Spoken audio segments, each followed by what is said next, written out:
Assalamualaikum warahmatullahi wabarakatuh. Alhamdulillahirabbil alamin wassalatu wassalamu ala asyrafil anbiya'i wal mursalin wa ala alihi wa sahbihi wa man tabi'ahum bi ihsanin ila yaumiddin wa ba'd. Ayyuhatullah rahimani wa rahimakumullah. Alhamdulillah pada malam hari ini kita bisa berkumpul di masjid dan majlis ini untuk membaca Kitab Tauhid dengan syarah dari Syekh Muhammad bin Shalih Al-Utsaimin rahimahullah. Mudah-mudahan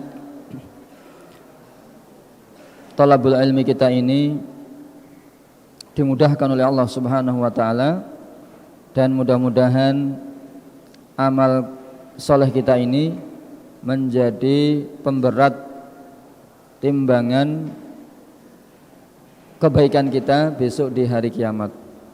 Amin. Ayyuhatullah rahimani wa rahimakumullah. Pada pertemuan yang telah lalu, atau kita mengulang apa yang sedikit yang kita sampaikan pada pertemuan yang lalu. Mungkin ada ketidakpahaman atau ustadz salah dalam menyampaikan, yaitu perkataan Syekh Utsaimin,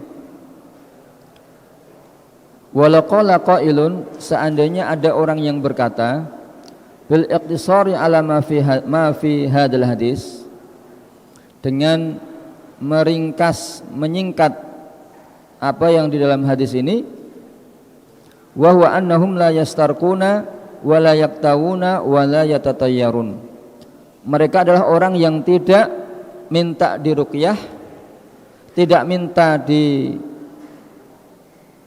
dengan cara kai, dan tidak pula bertatayur. Bertatayur itu menganggap sial sesuatu. Hukum asalnya yang dianggap sial di zaman itu adalah burung. 70.000 orang yang masuk surga tanpa hisab dan tanpa azab, di antara sifat mereka ini. Wa anna ma'ada dzalika lam yamna'u wa anna ma'ada dzalika la yamna'u min dukhul jannah, dan selain itu tidak menghalangi untuk masuk surga. Bila hisabin wala azab, dengan tanpa hisab dan tanpa azab. Linususil waridah bil amri bitadawi wasana ala ba'dil adwiyah, karena di sana ada nas-nas dari Nabi SAW yang berisi perintah untuk berobat dan memuji kepada sebagian obat-obatan, seperti asal, yaitu berobat dengan madu, wal habah sauda, dan berobat dengan habah sauda. Artinya kalau tidak berobat dengan tiga macam ini, tidak minta diruqyah, tidak minta diobati dengan cara kai, dan tidak bertatayur, kemudian berobat dengan cara yang lain, dengan obat-obatan herbal yang disebut oleh Rasulullah, mungkin dengan madu, mungkin dengan habah sauda. Siapa yang melakukan pengobatan dengan cara ini, dengan obat herbal, madu, jintan hitam, maka pelakunya, yaitu orang yang berobat dengan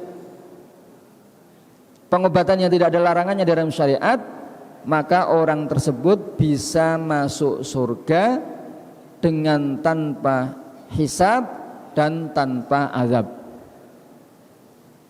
Maksudnya demikian. Jadi kalau ada orang yang berobat dengan pengobatan yang tidak ada larangannya dalam syariat, maka orang tersebut bisa masuk surga tanpa azab dan tanpa hisab. Mudah-mudahan kita bisa termasuk di antaranya. Allahumma amin. Jadi di antara tanda orang yang bisa masuk surga tanpa azab dan hisab, tidak minta diruqyah, tidak berobat dengan cara kai, dan tidak bertatayur, menganggap sial sesuatu. Kemudian ayuhatullah rahimani wa rahimakumullah, kita akan meneruskan menyebutkan masail, beberapa masail yang disebutkan oleh Syekh Muhammad bin Abdul Wahhab di akhir bab ini. Bab man haqqaqa tauhid dakhala jannah bi ghairi hisab. Siapa yang merealisasikan, menerapkan tauhid dalam kehidupannya, dia akan masuk surga dengan tanpa hisab. Dan pertemuan yang lalu kita telah membaca masalah salisah. Sekarang kita akan baca masalah rabi'ah. Masalah di sini kita artikan faidah, ini kan. Faidah dari bab ini. Sekarang faidah keempat. Sana'uhu ala sadatil awliya bisalamatihim minasyirki. Allah memuji sadatil awliya, para pemimpin wali Allah. Para pemimpin wali, jadi aulia Allah, para wali Allah itu di antara mereka ada yang menjadi pemimpin. Dan dalam bab ini Allah memuji para pemimpin wali-wali Allah bisalamatihim minasyirki, bahwasanya para pemimpin wali Allah itu mereka selamat dari berbuat syirik. Contohnya Nabiullah Ibrahim alaihissalam yang Allah memujinya dalam Al-Quran.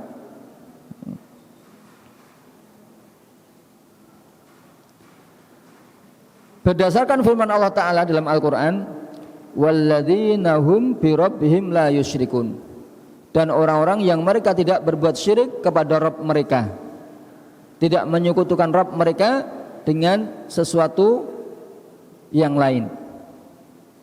Kemudian Allah berfirman pula dalam ayat yang lain, innalladzina hum min khasyati rabbihim musyfiqun, sesungguhnya orang-orang yang mereka takut kepada Rabb mereka.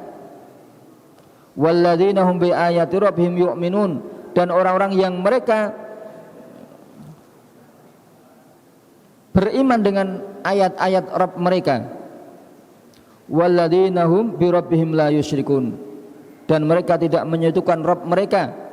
Walladzina yu'tuna ma atau wa qulubuhum wajilah, dan orang-orang yang memberikan apa yang telah mereka berikan dari infak sedekah.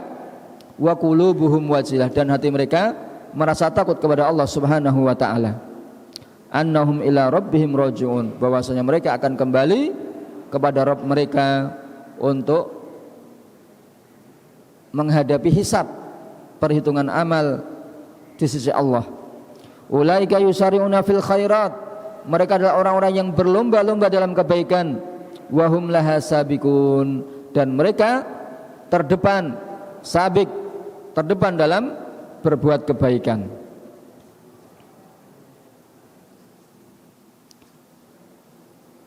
Yang dipuji Allah dalam ayat-ayat ini adalah sadatul auliya, para pemimpin wali Allah.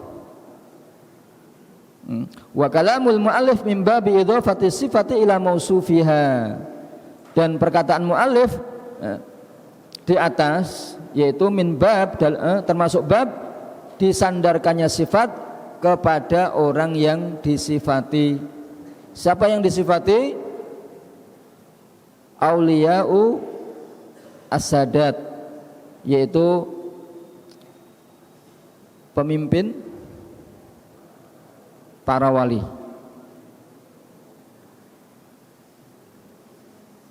Intinya bahwasanya Allah memuji orang-orang yang berbuat baik, mentauhidkan Allah, menjauhi syirik.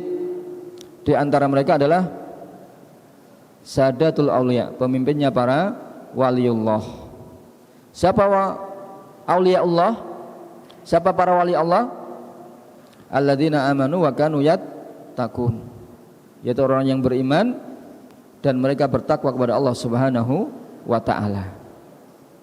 Siapapun yang beriman dan bertakwa, dia adalah waliullah. Dan di antara pemimpin para wali adalah Nabiullah Ibrahim alaihissalam, yang Allah memujinya dalam ayat-ayat yang kita bacakan pada pertemuan yang lalu. Berikutnya, faedah yang kelima dari bab ini yang disebutkan oleh Syekh Muhammad bin Abdul Wahhab, kaunu tarki ruqyah wal kai min tahqiqit tauhid. Bahwasanya meninggalkan ruqyah dan meninggalkan pengobatan dengan cara kai termasuk merealisasikan tauhid, termasuk menerapkan tauhid. Berkata Syekh Utsaimin, keberadaan meninggalkan ruqyah dan pengobatan kai termasuk merealisasikan tauhid berdasarkan sabda Nabi sallallahu alaihi wasallam, alladzina la yastarquna wa la yaktawun, yaitu orang yang tidak meminta diruqyah dan tidak meminta diobati dengan cara kai. Fal murad biqaulil muallif ar-ruqyah wal kai al-istirqa wal iktiwa. Yang dimaksudkan ruqyah di sini adalah istirqa, yaitu minta diruqyah. Dan al-kai maksudnya adalah iktiwa, yaitu minta diobati dengan cara kai. Jadi siapa yang tidak meminta, maka ini termasuk orang yang merealisasikan tauhid. Adapun kalau dia meminta orang lain untuk meruqyahnya, maka ini mengurangi kesempurnaan tauhid. Berikutnya, faedah yang keenam, qaulul jami' litilkal hisal huwa tawakkul. Jadi sesuatu yang menyatukan dari sifat-sifat di atas adalah, atau inti dari sifat-sifat di atas adalah tawakkul 'ala Allah, bertawakal kepada Allah Subhanahu wa taala. Karena tawakalnya kuat, maka dia tidak minta diruqyah. Karena tawakalnya kuat, dia tidak minta diobati dengan cara kai. Berkata Syekh Utsaimin, al-jami' litikal khisal huwa tarkul istirqa wa tarkul iktiwa wa tarkut tatayyur. Jadi inti dari sifat-sifat di atas adalah meninggalkan minta diruqyah, meninggalkan minta diobati dengan cara kai, dan meninggalkan tatayyur. Tatayyur adalah menganggap sial sesuatu, yakni annal amil la lihadil asya' wa quwwatu tawakkul 'ala Allah. Dan orang yang meninggalkan tiga hal ini tidak lain dan tidak bukan karena kuatnya tawakal dia kepada Allah Subhanahu wa taala. Dia akan safar melihat burung terbang ke kanan, terbang ke kiri, maka dia enggak peduli. Yang katanya nanti membawa sial, maka dia tidak peduli. Terus melanjutkan tujuan dia dari safar.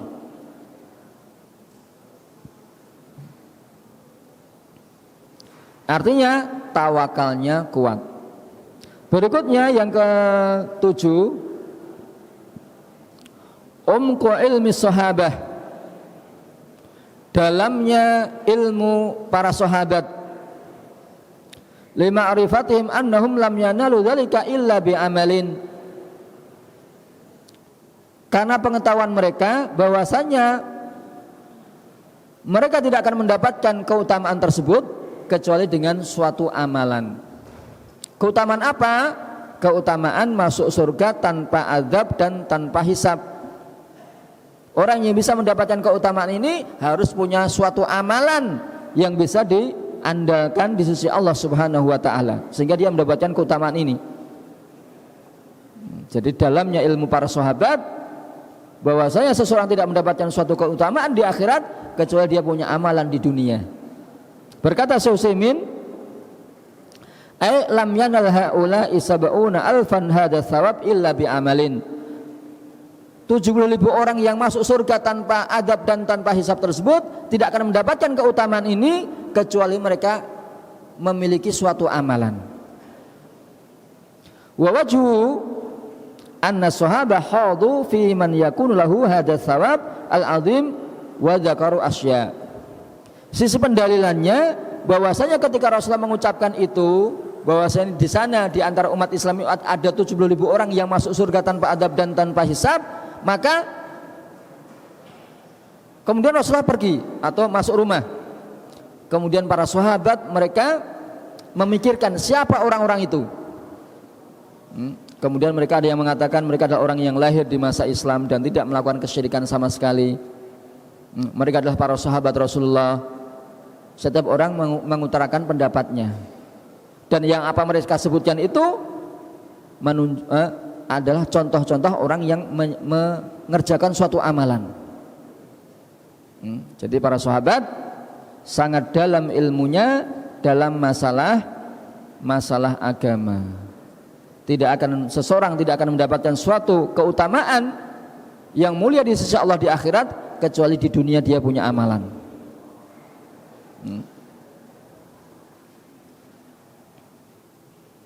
Berikutnya yang ke-8, faedah ke-8, hirsuhum alal khairi. Para sahabat itu bersemangat dalam kebaikan, yaitu sisi pendalilannya bahwasanya khawduhum fi hadza syai'i li'annahum yuridu an yasilu ila natijatin hatta yakumu biha. Jadi ketika Rasulullah masuk ke rumah, mereka menyebutkan amalan-amal yang mereka anggap bisa mencapai derajat masuk surga tanpa adab dan tanpa hisab tersebut. Tujuannya apa? Agar mereka bisa mencapai suatu kepastian atau suatu amalan yang dengan amalan tersebut mereka akan berusaha mengamalkannya sehingga mereka akan mendapatkan keutamaan di akhirat tersebut. Itunya artinya para sahabat itu semangat dalam kebaikan, semangat dalam beramal soleh, dan mereka berlomba-lomba. Berikutnya yang ke-9, fadilatu hadil ummah bil kamiyah wal kaifiyah. Keutamaan umat ini bil kamiyah, dari sisi jumlahnya. Jumlah itu kuantitas. Wal kaifiyah, dan kaifiyahnya yaitu kualitasnya. Berkata Syekh Utsaimin, ammal kamiyah fali anan Nabi sallallahu alaihi wasallam ra'a sawadan 'aziman a'dhamu min sawad alladzi kana ma'a Musa. Dari sisi jumlah, Nabi melihat kelompok yang besar, lebih besar dari kelompoknya yang di situ ada Musa alaihissalam. Ada suatu umat yang jumlahnya lebih besar daripada umatnya Nabi Musa alaihissalam. Adapun dari sisi kaifiyah, yaitu bagaimananya atau kualitasnya, karena bersama mereka ada orang-orang yang tidak minta diruqyah, ada orang-orang yang tidak minta diobati dengan cara kai, dan mereka juga tidak bertatayur. Ini menunjukkan kualitas keimanan mereka, kualitas tawakal mereka di dunia. Wa ala rabbihim yatawakkalun, dan mereka bertawakal kepada Allah Subhanahu wa ta'ala. Jadi hadis ini menunjukkan kuantitas dan kualitas umat ini di akhirat. Yang ke-10, fadilatu ashabi Musa, keutamaan para sahabat Musa. Ashab di sini ya atba, keutamaan para pengikut Nabi Musa alaihissalam, atau keutamaan umatnya Nabi Musa alaihissalam. Berkata Syekh Utsaimin, wa ma'khudun min qaulihi,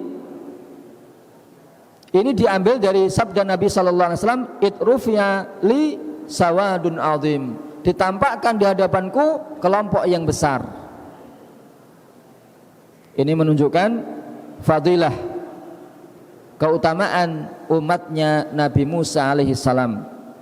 Walakin qad yuqal inna ta'bir biqauli kasratu adba'i Musa ansabu lidalalatil hadis li'anal hadis yaqul syawadun azimun fadhanantu annahum ummati. Akan tapi kalau ada yang berpendapat seandainya takbirnya, pengungkapan katanya itu dengan banyaknya pengikut Nabi Musa ini lebih sesuai,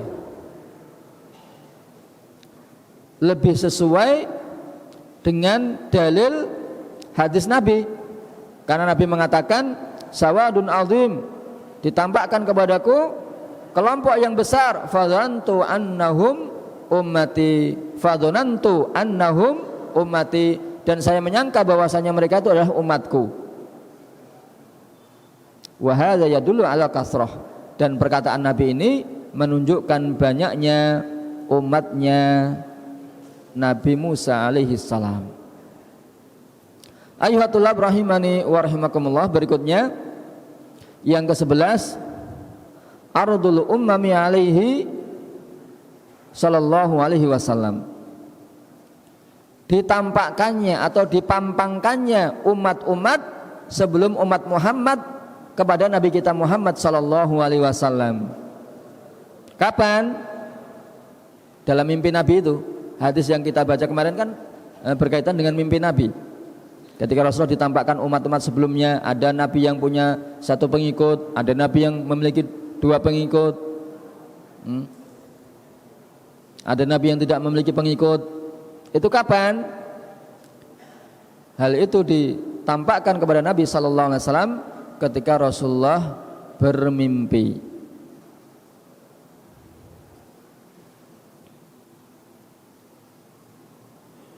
Berkata Syekh Utsaimin, aradul ummami alaihi salatu wassalam wa hadza lahu faidatan, dipampangkannya umat-umat sebelum umat Nabi Muhammad kepada Nabi Muhammad sallallahu alaihi wasallam mengandung dua faedah. Yang pertama, faedah pertama,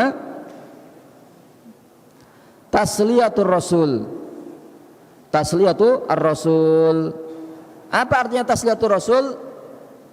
Menghibur Nabi atau hiburan Nabi sallallahu alaihi wasallam, yang mana Nabi melihat para nabi tidak memiliki pengikut kecuali satu atau dua orang.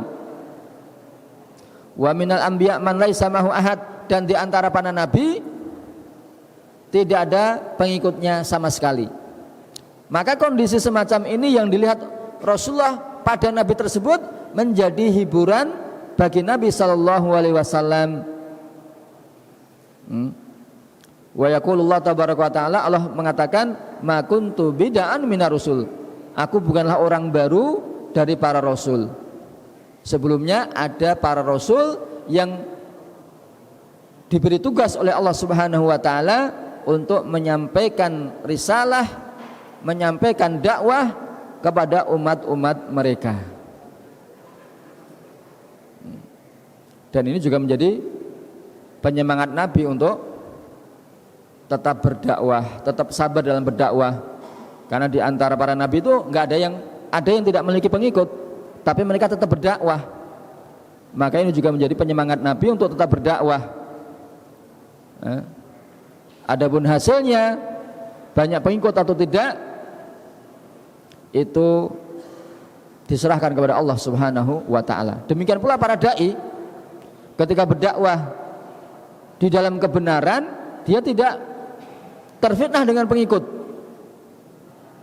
Artinya dia tidak mengikuti apa yang diinginkan pengikut, walaupun harus menyelisih kebenaran, tapi dia tetap berjalan di atas kebenaran walaupun tidak diterima oleh masyarakat.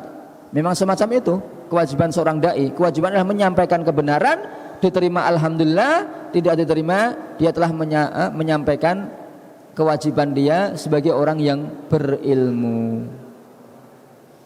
Kemudian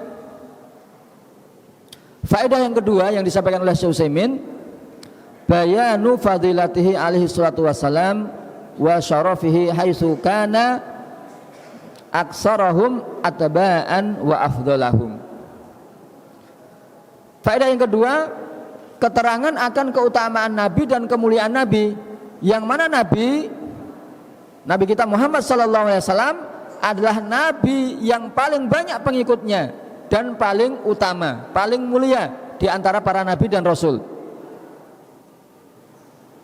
Jadi ini dua faedah dari ditampakkannya umat-umat sebelum umat Muhammad kepada Nabi kita Muhammad di dalam mimpi Nabi kita Muhammad sallallahu alaihi wasallam. Ada dua faedah ini. Saniyah asyarah ke-12, anna kulla ummatin tuhsyaru wahdaha ma'a nabiyiha. Bahwasanya setiap umat dia itu dikumpulkan bersama nabinya. Setiap umat dikumpulkan dengan atau bersama para nabinya.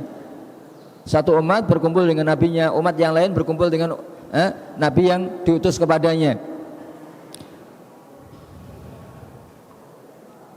Liqaulihi ra'aitun nabi wa ma'ahu rajula wa rajulani. Aku melihat seorang nabi dan bersamanya satu orang dan dua orang. Artinya setiap ada nabi yang bersamanya satu pengikut, ada nabi yang bersamanya dua pengikut. Walaula anna kulla nabiyyin mutamayyiz 'ala nabil akhar lakhtalata ba'dhum bi ba'dhin. Seandainya setiap nabi itu berbeda, mutamayyiz atau memiliki keistimewaan dibandingkan dengan nabi yang lain, lakhtalata ba'dhum li ba'dhin, maka sebagian mereka bisa berkumpul atau bercampur dengan sebagian yang lain. Walam ya'rif al-adba min ghairil adba, sehingga tidak diketahui umat ini pengikut nabi yang mana, karena mereka bercampur baur, tidak berkelompok-kelompok beserta nabi mereka sendiri-sendiri.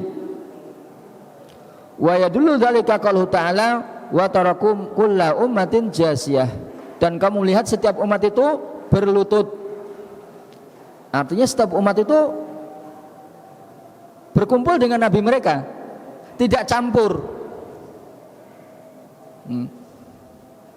Fa innahu yadullu ala anna kulla ummatin takunu wahdaha. Ini menunjukkan bahwasanya setiap umat itu sendirian berkumpul di antara mereka, tidak bercampur dengan umat yang lain. Ini faedah di antara faedah yang diambil dari hadis tersebut. Kemudian yang ke-12, yang ke-13, qillatu man istajaba lil anbiya. Sedikitnya orang yang mengabulkan, sedikitnya orang yang mengikuti dakwahnya para nabi.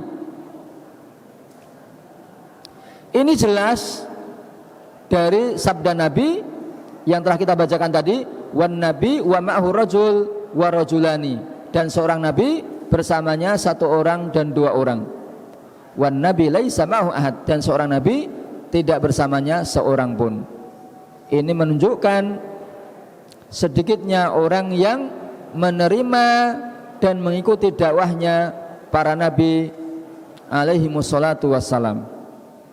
Yang ke-14, anna man lam yujibhu ahadun ya'ti wahdahu. Bahwasanya seorang nabi yang tidak ada yang menerima dakwahnya, dia akan datang di hari kiamat sendirian. Karena apa? Karena tidak seorang umatnya yang menjadi pengikutnya. Jadi dia menghadap Allah sendirian. Alasannya apa ya tadi? Yaitu tidak ada seorang pun dari umatnya yang mengikutinya atau beriman kepadanya dan menerima dakwahnya. Jadi dia dikumpulkan di hari kiamat sendirian.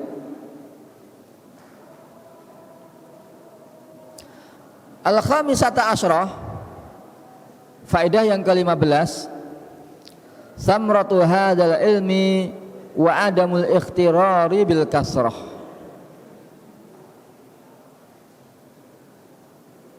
Buah dari ilmu ini, natijah hasil dari ilmu ini, wa adamul ikhtirar bil kasrah, dan tidak tertipu dengan banyaknya jumlah orang. Uskutu, didengarkan. Fa inal kasrata qad takunu dhalalan. banyaknya pengikut atau banyaknya jumlah orang, kadang mereka di atas kesesatan. Jumlahnya banyak tapi di atas kesesatan, tidak di atas petunjuk. Qala ta'ala wa in tuti aktsara man fil ardi yudilluka an sabilillah. Seandainya kamu taat kepada kebanyakan penduduk bumi, mereka akan menyesatkanmu dari jalan Allah. Jadi mayoritas manusia itu atau kebanyakan manusia itu di atas kesesatan. Wa in tuti aktsara man fil ardi yudilluka an sabilillah. Ini menunjukkan bahwasanya mayoritas manusia di bumi ini condong atau mengikuti kesesatan. Wa aidan kasrah min jihatin ukhra idza ikhtara al-insanu bi kasratihi wa dhanna annahu lan yughlab aw annahu mansurun fa hadha aidan sababun lil khudlan fa kasra in nadharna ila anna aktsara ahli al-ard dalalan la takhtarru bihim. Kemudian banyaknya jumlah suatu kelompok dilihat dari sisi yang lain. Apabila seseorang itu tertipu dengan banyaknya kelompok dia akan menyangka bahwasanya kelompok ini tidak akan terkalahkan atau kelompok ini akan mendapatkan kemenangan atau akan dimenangkan oleh Allah Subhanahu wa taala. Wa hadza aidan sababun lil khidlan. Pemikiran semacam ini bisa menyebabkan khudlan. Al-khudlan yaitu kehinaan. Fal kasrah, sesungguhnya banyaknya orang, apabila kita melihatnya bahwasanya kebanyakan penduduk bumi mereka di atas kesesatan, la takhtar bihim, maka janganlah kamu tertipu dengan banyaknya orang. Fala taqul innan nasa ala hada, jangan kamu mengatakan manusia di atas ini atau di atas agama begini. Kaifa anfaridu anhum, bagaimana aku memisahkan diri dari mereka, tidak seperti mereka gitu kan. Jadi jangan gampang tertipu dengan banyaknya orang.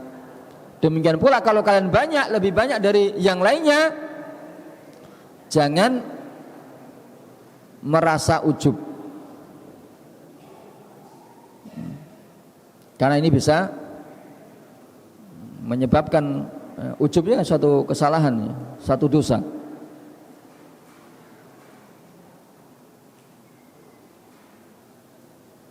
Kadzalika aidan la takhtar bil kasrah idza kana ma'aka atba'un kasirun 'alal haqqi fa kalamul mu'allif lahu wajhan. Demikian pula kamu jangan tertipu dengan banyaknya pengikut yang mereka di atas kebenaran. Misalnya dakwah salaf semakin banyak, banyaknya orang-orang yang ngaji salaf itu jangan membuat kalian tertipu ini. Fakalamul mu'allif lahu wajhani. Jadi perkataan mu'allif ini memiliki dua sisi. Al-wajhul awal, sisi pertama, alla naqtarra bi kathratil halikin fa nuhliku ma'ahum. Jangan sampai kita tertipu dengan banyaknya orang-orang yang celaka, orang-orang yang binasa karena mereka di atas kesesatan, kemudian kita ikut kesesatan mereka karena kita tertipu dengan jumlahnya yang banyak. Sisi keduanya, alla naqtar bi kathratil najin fayalhaquna al-ijab bin nafsi wa adamu zuhdi fil qillah. Sisi keduanya, jangan sampai kita tertipu dengan banyaknya orang-orang yang selamat sehingga kemasukan pada diri kita itu ijabu bin nafsi, merasa kagum dengan diri sendiri atau ujub. Wa adamu zuhdi fil qillah, ay alla nazhad bil qillah faqad takunul qillah khairan minal kasrah. Jangan sampai kita tidak memilih atau tidak zuhud atau tidak butuh kepada yang sedikit, karena kadang yang sedikit itu lebih baik daripada yang banyak, kata Syekh Utsaimin. Kemudian yang ke-16, rukhsah fi ruqyah fil aini wal humah. Rukhsah dalam agama yaitu sesuatu yang diberi keringanan dalam beragama untuk melakukan ruqyah karena sebab penyakit ain dan penyakit al-humah. Berdasarkan sabda Nabi sallallahu alaihi wasallam, la ruqyata illa min ainin aw hummatin. Tidak ada ruqyah kecuali karena sebab penyakit ain dan humah. Apa humah? Siapa yang masih ingat? Apa penyakit humahnya tulab? Yang masih ingat siapa? Apa? Apa? Enggak ada yang bisa aja. Humah yaitu sakit karena disengat kala jengking atau binatang berbisa yang lainnya.